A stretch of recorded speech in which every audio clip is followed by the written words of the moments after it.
हो सकती है ना। और ये जो डिपार्टमेंट है ना।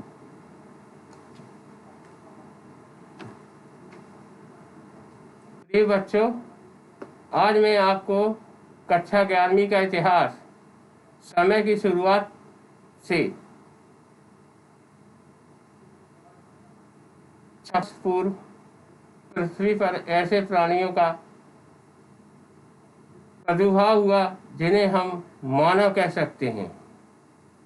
हम जिस मानव को देखते हैं जिसे आदि मानव कहते हैं। मानव का विकास क्रमिक रूप से हुआ है। प्रारंभिक मानव पेड़, गुफाओं तथा खुले स्थान पर अपना आवास बनाते थे। प्रारंभिक मानव औजार, पत्थर, हड्डी, सींग से अपना औजार बनाते थे और उससे शिकार करते थे। अपने भोजन की व्यवस्था करते थे। पेड़ पौधों से अपने भोजन की व्यवस्था करते थे। भाषा का विकास लगभग 40,000 वर्ष पहले हुआ। शरीर रचना के हिसाब से प्रारंभिक मानव के पूर्वज आदि मानव थे। शरीर रचना के हिसाब से उनमें असमानताएं थी। मानव की पूंछ नहीं होती थी, शरीर बड़ा होता था। बंदर की पूंछ होती है, शरीर छोटा होता है।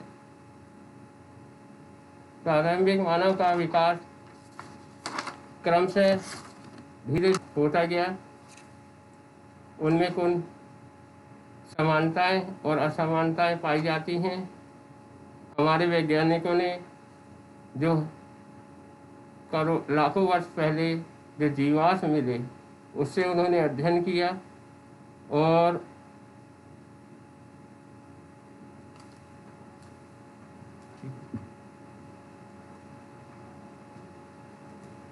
प्रारंभिक मानव के मस्तिष्क के विकास और आकार, उसकी क्षमता में वृद्धि होना,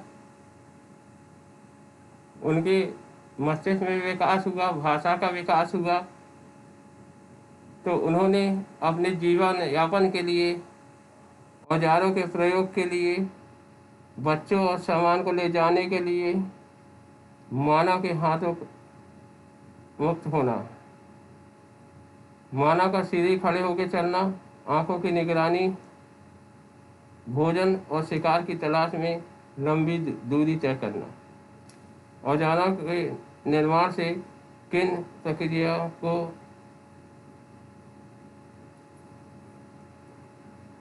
बल मिला, शिकार करना आसान हो गया।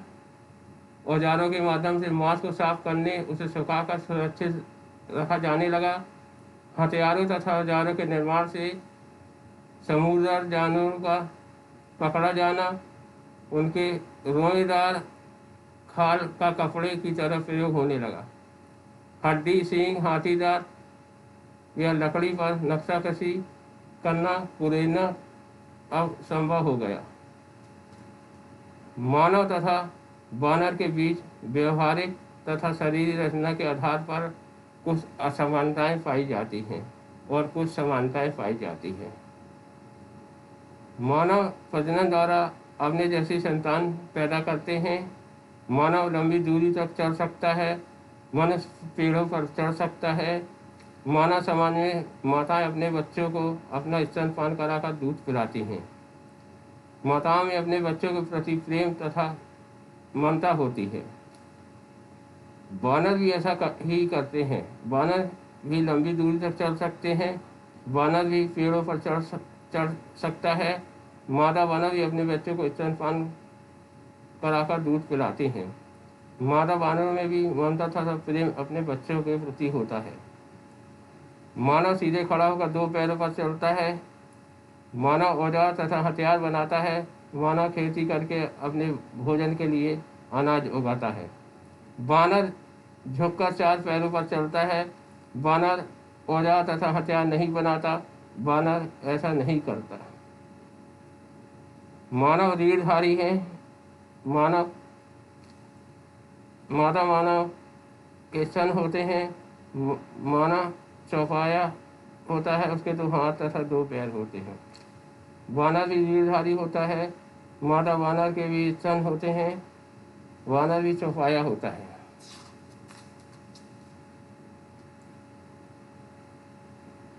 शरीर रचना की कुछ असमानताएं।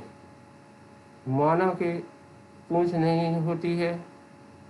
मानव का शरीर बड़ा होता है। वानर की पूंछ होती है। वानर का शरीर अपेक्षाकृत छोटा होता है।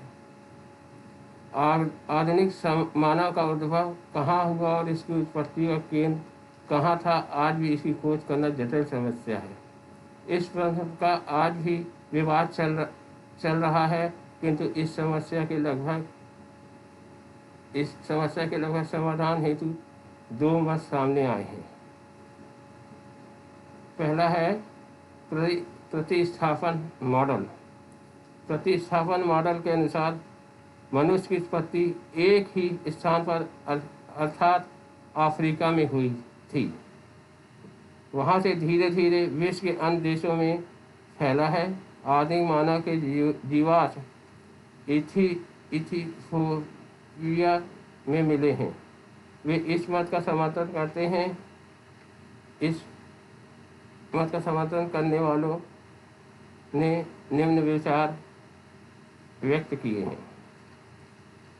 मनुष्य के सभी पुराने रूप, चाहे वे कहीं भी थे, बदल गए। उसका स्थान पूरी तरह आधुनिक मानव ने ले लिया है। आधुनिक मानव में समानता इसलिए पाई जाती है कि उनके पूर्वज एक ही क्षेत्र अर्थात अफ्रीका में उत्पन्न हुए हैं, वहाँ से अन्य स्थानों पर गए। आज के मनुष्य के लक्षण भिन्न भिन्न हैं, क्योंकि उनके बीच क्षेत्रीय अंतर पाया जाता है। क्षेत्रीय निरंतरता मॉडल। क्षेत्रीय निरंतर मॉडल के अनुसार मानव की उत्पत्ति अलग अलग स्थानों पर हुई। विभिन्न प्रदेशों में रहने वाले होमो सेपियंस का आधुनिक मानव के रूप में विकास धीरे धीरे अलग अलग गति से हुआ। इसके परिणामस्वरूप आधुनिक मानव विश्व के विभिन्न स्थानों पर में विभिन्न रूप में दिखाई देता है। कोण संग्रहण में आग का उपयोग औजार बनाने में से औजार बनाने के साक्ष्य पुरातात्विक अभिलेखों में अच्छी प्रकार दिए गए हैं। पत्थर के औजार बनाने तथा इनका प्रयोग किए जाने के प्राचीन साक्ष्य केन्या तथा इथियोपिया में मिले हैं। इन औजारों का ऑस्ट्रेलोपिथेकस ने किया। संग्रहण और आग के प्रयोग के साथ ज़्यादा नहीं मिले जितने औजार बनाने के मिलते हैं। कुछ विद्वानों का मानना है कि पत्थर के औजार स्त्री पुरुष दोनों अपने अपने प्रयोग के आधार पर बनाते थे। लगभग पहले 1000 वर्ष पहले जानवरों को मारने के तरीके में सुधार हुआ। इसका परिणाम है कि फेंक कर मारने वाले भालों तथा तीर कमान जैसे नए किस्म के औजार बनाए जाने लगे। इस युग में पंच ब्लेड तकनीकी की सहायता से निम्न प्रकार के पत्थर के औजारों को तैयार किया जाता होगा।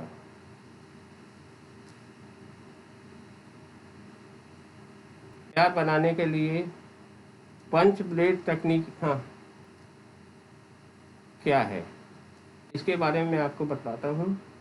एक बड़े पत्थर के ऊपरी सिरे को पत्थर के हथौड़े की सहायता से हटाया जाता है। इसमें एक चपटी सतह तैयार हो जाती है जिसे प्रहार मंच यानी खन कहा जाता है। फिर इस पर हड्डी या सींग से बने हुए पंच और हथौड़े की सहायता से प्रहार किया जाता है। इससे धारदार पट्टी बन जाती है जिसका चाकू की तरह इस्तेमाल किया जाता है, अथवा उनसे एक तरह की छेनियाँ बन जाती हैं जिससे हड्डी, सींग, हाथी दांत और लकड़ी को उकेरा जा सकता है। हड्डी पर नक्काशी का नमूना इस प्रकार अंकित जानवरों के चित्र बनाए जाते हैं।